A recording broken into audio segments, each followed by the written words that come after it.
Cristo. Era un comunismo con el Espíritu Santo. Y eso hacía posible que la gente se desprendiera de sus cosas y que cada quien vendiera sus propiedades y lo repartiera según la necesidad de cada uno. Pero ¿qué se quiso implantar hace muchos años? Se quiso implantar un comunismo, pero sin Cristo. Entonces, las cosas funcionan, pero con Cristo. Ahora, el otro punto era esto. La iglesia, como les dije la semana pasada, la iglesia nació, hermanos, con señales, prodigios, maravillas, y dice la Biblia que estos creyentes eran de un corazón y un alma y estaban juntos y vendían todas sus propiedades. Un lindo concepto, qué maravilloso si eso pudiéramos aplicarlo hoy a nuestra vida en nuestra iglesia. Pero es algo que no se puede, es algo que Dios ocupó y utilizó para el lanzamiento de la iglesia. Hace muchos años, los que se acuerdan de una familia cuando estábamos todavía en Baldwin Park, estas personas venían de un grupo de una iglesia en donde practicaban esto. Les hicieron vender sus propiedades y vivir todos como en una comunidad. Compraron un terreno grande y dijeron, vamos a hacer aquí, allá va a ser tu casa, allá está tu espacio y todo. Pero en la casa del pastor, fíjense bien, la mejor casa, y no podía entrar ningún miembro, fíjense bien, ni a la sala de la casa. Porque este pastor les dijo de que si entraba a la sala, contaminarían su casa. Podían entrar hasta el patio, llegar hasta el patio. Si querían hablar con el pastor o visitar al pastor, el pastor tenía que ir y recibirlos ¿a dónde? Al patio. Porque si entraban a la sala, contaminaban la casa. ¿Qué tipo de comunión era ese tipo de iglesias? Entonces, esta familia que estuvo aquí con nosotros en la iglesia en Baldwin Park, ya no está con nosotros, se fueron hace muchos años. Esta familia vendieron todo y se quedaron endeudados porque vendieron todos sus muebles, porque pensaban de que eso iba a funcionar. Construyeron una bodega para tener ahí el aceite, el arroz, los frijoles, todos los cereales, los huevos, las leches, y un problemón, y no duró ni siquiera 3 meses. Y nos contaba este hermano en los encuentros de crecimiento, cuando teníamos encuentros de crecimiento en las casas, nos decía que el pastor decía, fíjese qué palabras, el pastor decía, ¿para qué vamos a bautizar a alguien si lo que vamos a hacer es meter a un cerdo y sacarlo mojado? ¿Qué tipo de pensamiento es este en una doctrina como esta? ¿Para qué vamos a bautizar a alguien si vamos a meter a un cerdo? Lo único que vamos a hacer es sacarlo mojado. Imagínense el concepto que tenían de un creyente. Él tenía que seleccionar a las personas para bautizarlos, a los que él consideraba que podrían ser verdaderos creyentes y santos. Si alguien venía y decía, pastor, quiero bautizarme, lo tenía que estudiar, ver su testimonio, y hasta entonces, de lo contrario decía ahí, tú eres un cerdo, lo único que vamos a hacer es meterte al agua y sacarte mojado. No hay ningún resultado.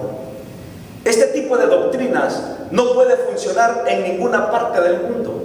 Por eso es que esta iglesia fue tan maravillosa, la iglesia primitiva, porque era una iglesia en donde el Espíritu Santo, hermanos, gobernaba, dirigía, tenían la presencia real de Dios en sus vidas.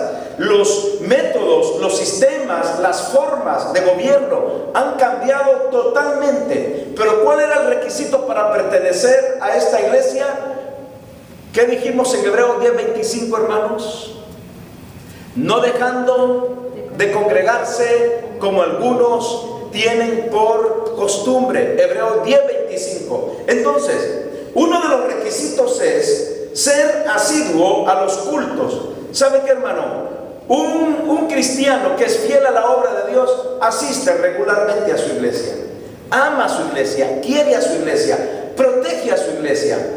Un cristiano que ama la obra de Dios procura el bienestar de la obra de Dios, procura que venga más gente, procura que las cosas estén caminando y marchando en mejor orden, procura que todo el templo esté bien aseado, bien limpio, que las personas sean bien atendidas. Hermano, ¿por qué? Porque un miembro que es fiel y que ama a su iglesia, ¿cuáles son los buenos deseos de un miembro fiel a Dios y a su iglesia? Su crecimiento espiritual, su crecimiento económico y su crecimiento numérico. Y esto es muy importante. Yo creo, hermanos, que la manera en que nosotros podemos seguir creciendo es a través de estas cosas. Deseando primero nuestro crecimiento espiritual, tal como lo dice la Biblia, hasta que todos lleguemos a la medida de nuestro Señor y Salvador Jesucristo. Madurando, creciendo, madurando, creciendo. Yo a veces digo, ¿cómo una persona puede crecer y madurar si nunca se reúne en la iglesia con los hermanos? Si nunca está escuchando los mensajes de la palabra de Dios, si nunca tiene comunión entre unos y otros dentro del cuerpo de Cristo. Entonces, un creyente que es fiel a Dios y a su iglesia es una persona que desea primero su crecimiento espiritual. Hermano, ¿sabe para qué venimos a la iglesia? Para crecer. Para crecer. Dígame maneras de poder crecer espiritualmente. Alabando a Dios. ¿Cómo? Leyendo la palabra de Dios. Puede hacerlo privadamente y puede hacerlo aquí en la iglesia colectivamente. Congregándose, como dice el Padre. Y viviendo lo que sabe. Viviendo lo que uno sabe, practicando lo que uno aprende. Esa es una manera maravillosa de crecer espiritualmente. Orando. Muy bien. Llenándose de sabiduría. Llenándose de sabiduría, y para llenarse de sabiduría, ¿qué hay que hacer? Hay que pedírsela al Señor. Ahora, una manera más eficaz, o que yo pienso que es muy importante para nuestro crecimiento espiritual, son tres cosas básicas: oración, lectura de la palabra y congregarse. Tres cosas básicas: orar, leer y venir a la casa de Dios. Hay personas que dicen, no, yo no necesito ir a la iglesia para decir que soy salvo o para decir que soy un hijo de Dios. ¿Y saben en dónde se basa esta gente? Se basa en lo que el Señor Jesucristo dijo, que cuando tú ores, entra en tu recámara y tu Padre que te ve en lo secreto te va a recompensar en público. Eso es muy bueno, pero esa es una oración privada de mi relación personal con Dios. Pero hay muchos pasajes que nos dicen que debemos de venir y congregarnos. ¿Dónde? En la casa de Dios. Y tres maneras muy sencillas de crecer: ore, lea y reúnase. Así de sencillo. Hay que orar, hay que leer y hay que venir a la iglesia. ¿Ha visto usted personas, por ejemplo, que no les gusta asistir a ninguna iglesia? Yo me he juntado con personas, he platicado con personas que dicen, es que para orar no necesito ir a la iglesia. Para saber de este libro maravilloso que es la Biblia, tampoco necesito ir a la iglesia. Pero entonces tienen un problema con la Biblia. Porque la Biblia me está diciendo en Hebreos 10:25, no dejando de congregarnos como algunos tienen por costumbre. Y tienen problema con todos aquellos pasajes que ya mencionamos. También venir y cantemos alegremente a Jehová. Aquellos pasajes de mejor es un día en la casa de Dios que 1000 fuera de ello. Yo me alegré con los que me decían, a la casa de Jehová iremos. Oh, qué maravilloso el Salmo 133. Mirad cuán bueno y cuán delicioso es que habitar los hermanos juntos en armonía. Entonces, todas esas personas que dicen, no, pastor, no hay que congregarse. Es más, ahora las predicaciones las podemos ver hasta por internet. Hay gente que piensa de esa manera. Pero entonces, ¿en dónde queda de que esta persona ha nacido de nuevo y que necesita congregarse y unirse al cuerpo de Cristo? Yo entiendo que muchas veces hay personas que no pueden asistir a una iglesia por su trabajo, por su enfermedad. ¿Por qué otras razones? Creo que serían las únicas. Por trabajo y por enfermedad. Claro, ya lo demás es pereza. Yo he tenido enferma y aquí pensando. Sí, yo vengo con dolor de cabeza, con calentura, con dolor de pies, antes pues, y yo decía, al cabo ya voy con el doctor, y me cura. Exactamente, sí, pero por ejemplo hay personas, me refiero a personas que están postradas en una cama, por ejemplo, o personas que de plano no pueden moverse, que están inmovilizadas y no pueden venir a la casa de Dios. De lo contrario, Dios nos exige venir y adorar en la casa de Dios.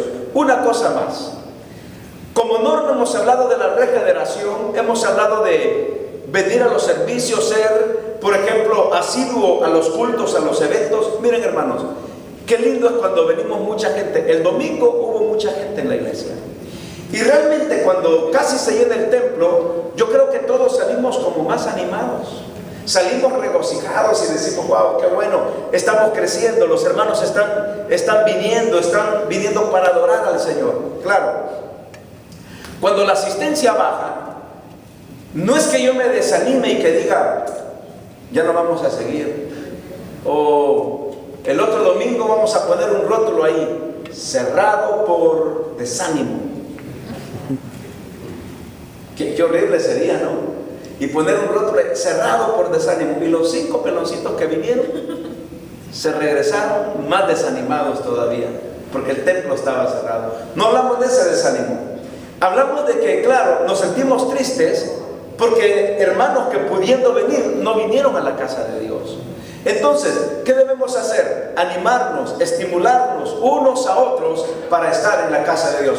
El otro punto, y con este termino, es que uno que es parte de la obra de Dios y del cuerpo de Cristo, y esto es muy importante, 2 cosas: debe ser una persona activa y consecuente. Activa y consecuente. ¿Por qué decimos activo? Porque debe estar consciente de que Dios le ha dado dones y talentos maravillosos. Hermanos, todos tenemos dones, todos tenemos talentos para servir al Señor en cualquier área de la vida de la iglesia. Solo basta ver la necesidad, en dónde está la necesidad, y participar en esa necesidad. Este libro que se llama Una iglesia con propósito, que es un libro muy bueno, del mismo autor de Una vida con propósito. Por ejemplo, en su iglesia, él tuvo la intención de grabar ciertos programas. Y dice que se estuvo quebrando la cabeza el pastor, no hallaba qué hacer, quién filmara, quién grabara y todo, porque querían grabar hasta unos comerciales para pasarlos dentro de la iglesia, hablando de la misma iglesia para motivar a la iglesia. Y un día se le ocurrió, en lugar de estarse quebrando la cabeza de cómo hacerlo, se le ocurrió y preguntó delante de la congregación: ¿habrá entre nosotros algún hermano, alguna hermana, algún joven, alguna señorita que tenga la experiencia o que quisiera ayudarnos en filmar algunas cuestiones ministeriales de la iglesia? Bueno, ahí quedó la pregunta. Hable conmigo al final del servicio. Al final del servicio se le acercó la que es manager de, ¿cómo se llama?, de Disneylandia, que es la encargada de filmar todos los comerciales de Disneylandia. Y él cuenta en su libro, en su testimonio, y dice: yo no me doy cuenta de los dones, los talentos y las capacidades que tiene la gente, sino hasta cuando yo pregunté. Entonces me doy cuenta de que la iglesia está dotada de dones, talentos y capacidades que nosotros como pastores no sabemos, ni siquiera nos damos cuenta. Y el pastor estuvo quebrándose tanto tiempo, sin saber que dentro de su iglesia estaba la persona que podía hacer todo el trabajo que él estaba pidiendo para la iglesia. Entonces, ¿qué trato de decir con esto? Que todos, ustedes y yo, tenemos dones y talentos para ser miembros y personas activas dentro del cuerpo de Cristo. Mira, hermano, aunque yo sé, por ejemplo, aquí no hemos llegado al punto nosotros de hacer eventos. Ustedes, nosotros, los que tienen habilidades para cocinar, los que tienen habilidades para vender cosas, hacer, por ejemplo, los yarcel, hacer comida de vez en cuando para los fondos pro templo de la iglesia, los que tienen habilidades de organizar ministerios, los que tienen habilidades de mover gente, hablar con la gente. Pero muchas veces, hermanos, no nos damos cuenta que hay grandes necesidades, o yo no me doy cuenta que la gente tiene dones y capacidades para usarlas en el Señor, en el ministerio de la obra de Dios. Ser activos, ser activos.